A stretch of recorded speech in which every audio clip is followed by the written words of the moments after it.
This is the Financially Simple Podcast, a show dedicated to destroying the complexities of money for today's small business owner. And now, here's your host, pizza-loving, certified financial planner, Justin Goodbread. Welcome to Financially Simple. This is a finance show for small business owners about money, how it works in our business and our personal lives, and ultimately how we can build wealth to be financially independent. I'm your host, Justin Goodbread, and today is episode number 36. Today's episode is titled, What to Expect at a Business Closing. Just about every year in the fall, the United States enters into the final rounds of the election season. Candidates have been traveling and voicing their platforms for months and maybe years. When a presidential election is afoot, the gloves are off. The presidential candidates are racing for the final vote. And ultimately, in many races, the election process has turned quite ugly. We can think back and remember many things that have happened, things that are funny, things that you want to choke people over, things that's like, I can't believe they said that. Things have been promised by these candidates. Names have been called that will live. I remember one, Little Marco, Donald Trump, he had a way of making names of people that even his opponents had to laugh at. But they call people names that live on throughout history. And the country, at least the United States, may appear to be divided. Candidly, we've even seen fights break out over political preferences. On one particular video on YouTube, I saw this. I just laugh. It was a Turkish parliament, and the Turks were having a major disagreement, and they went into throwing full-on punches. I mean, I watched one guy do like a flying elbow off the top of the desk, and this is in parliament. I mean, this is the government. Now, with that picture in mind, let's talk about what's going to happen at the closing. You're like, Justin, seriously? Like flying elbows? No, it's not exactly that bad. But here's the stage. You know, you worked your entire life for this exact moment. I've been in this position 3 times. I can tell you that your nerves will go crazy. I remember walking into that particular closing and I was like, you know, I've been working my whole life for now. I worked in this whole job for now. Can we make it happen? Now, today, many times the closings will take place virtually. And many lawyers today will use electronic signature software, or they'll use overnight mail for delivery of the original signatures. However, sometimes, not always, but sometimes the parties want a formal closing, the nostalgic type of close, if you will. And they typically take place at the buyer's attorney's office. I've been in these particular live paper closings where the buyer's legal team has fancy arrays. They'll have this huge buffet, or they have like an appetizer buffet. There'll be like super engraved expensive pens. There'll be people taking photos. I've seen some pretty interesting closings. I've also seen some that are just very boring. The buyer and the seller walk in. There's platitudes that are shared and just very gracious back and forth. And the primary reason is that you're there to sign. And sign, and sign. And you're going to sign papers until your hands hurt. You see, at this point now, all those documents which we've been recovering over this last few episodes, they are now in print. And you're there just to place your signature or initial in blue ink on every paper. I've seen many attorneys will have an initial at the bottom right-hand corner of the documents.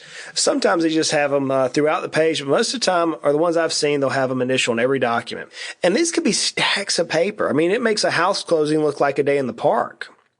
Now, because you're going to have these papers notarized, just like at when you bought your house, you're going to have to carry a copy of your driver's license with you. And I say that as a joke because we were with a particular client in East Tennessee, not in Knoxville, but in a surrounding county, that they showed up to closing, but they left their wallet at the office.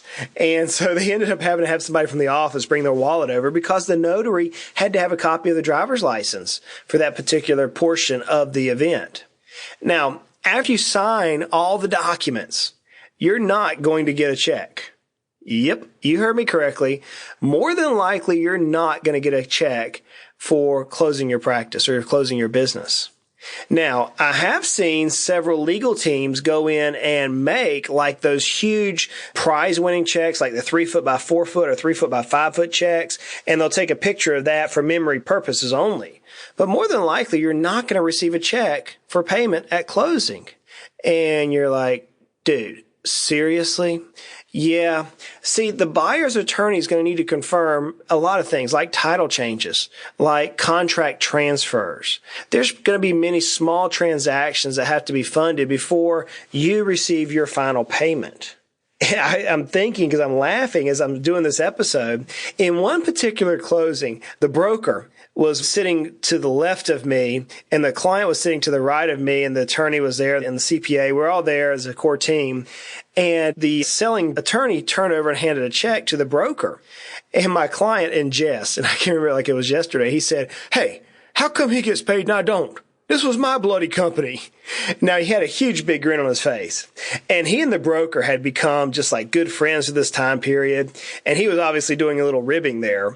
And the seller knew that he wasn't going to get paid on that particular day. But I tell you that story because there's going to be parties around that table who may receive a check at the time of closing, but you're not. And that can be frustrating to many people. It really can. You are listening to Financially Simple, destroying the complexities of money for today's small business owner. In the business sales I've been a part of, the broker and the M&A team, after the process or after all the formalities, you've signed all the documents, the broker or the M&A team, sometimes, many times I've seen this, they'll arrange for like a celebratory dinner.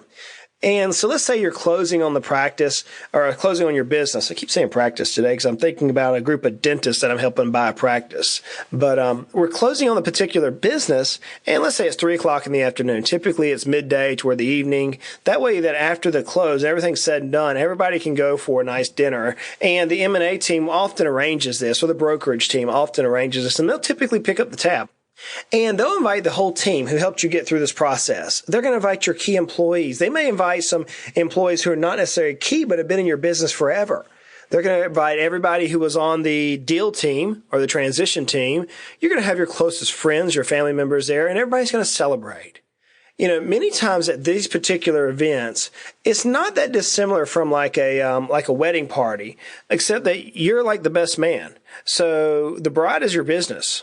And you're the best man. You're going to get up and you're going to talk about good things about all those employees who've helped you reach this point. You may even have gifts that you give to your key employees, your key advisors, or others. Everyone will be having an awesome time. I can remember my first business sale. My wife and I, we had just been married and we decided to move back up to East Tennessee. And I sold a small business to my business partner at the time. And whenever this sale was done, we signed the documents. It wasn't a huge master business, but it was big for us at that time. We signed the documents and we decided to go out to celebrate. And we had a few friends present. And I can remember we're sitting around laughing and everything. And then on the drive back, I come home, we get in bed and I'm laying there. And then it hits me like an 800-pound gorilla just jumped on me. And I went, hey, what did I just do? And I'm sitting there thinking, I'm like, I just sold my business. Did I make the right move? What do I do now? I can remember those thoughts. And honestly, that's happened with all 3 of my businesses I've sold. You're probably going to be in the same boat, as this day is going to be charged with a lot of emotions. My third business, that I can remember that night, I know I'm not a big pansy, but I remember just saying, crying there, thinking like, man, how blessed I am at this particular point. I can remember the emotions involved. And this day is going to be like supercharged. Everything that you've worked for has now come to be. And your family's going to be there. Your friends are going to be there. Key employees, key team members, lifelong friends, planners. The whole team's going to be there through this day. And at the end of the day, whenever all the adrenaline wears off and all the things kind of settle down and you're laying in bed, I'm talking to you as a friend. I'm talking to you from my heart because I've been there. I've been there many times. And I've worked with many different clients who experience the exact same thing. You're going to be laying there in bed that night and you're going to ask all the questions of, what do I do now? What's next? Did I make the right move? You're going to second guess. Obviously, we're going to be super happy because this is what we've been planning for. See, whenever you reach this point of your business, this is just the start. There's so much more in life to go. Many times people in their 60s and 70s, I'm working with 2 70-year-olds right now, and one of them made the mistake. They said, Justin, it'll be over. I'm like, what's over? Well, I have nothing else to live for. And I'm like, dude, that could be furthest from the truth. you've got a bunch of grandbabies, and this guy's spry as can be. I mean, the guy can go out and hike a mountaintop right now. I'm like, you have so much more you can live for. You can serve. You can help people in charity. You can do whatever. In one of our previous episodes, we spent some time talking about what's next. But today, I want to talk to you in that particular manner. I want to kind of show you the close. The close is going to be simple. But ultimately, this decision that night, that conversation, is going to catapult you and propel you to the next big chapter in your life. So I'll tell you this. Congratulations. If you're listening to this and you've had these emotions before, hey, congratulations. I am so stoked that you sold your first business. Perhaps you're like, Justin, I want to sell my business. This will happen. You're going to go through the most emotional roller coaster. It'll be like getting married all over again. It'll be so grand and so scary at the same time. Or you may be like, dude, you don't understand. I'm out of here. The door is not going to hit me where the good Lord split me. I'm gone. Maybe that's you.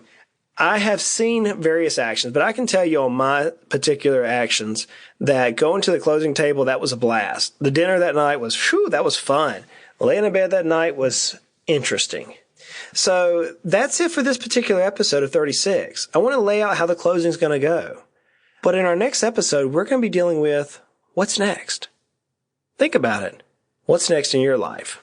Guys, that's it. Hey, look, y'all make it a great day. As I always say, life is hard, life is complicated. Money doesn't have to be. Money should never be frustrating to us. Let's continue to make our lives at least financially simple. Have a good one, guys. You have been listening to the Financially Simple podcast. The information in this show is for informational purposes only. This show is not investment advice. Instead, seek help from a competent financial advisor. Justin Goodbread, CFP, is an investment advisor representative of Heritage Investors, a registered investment advisor.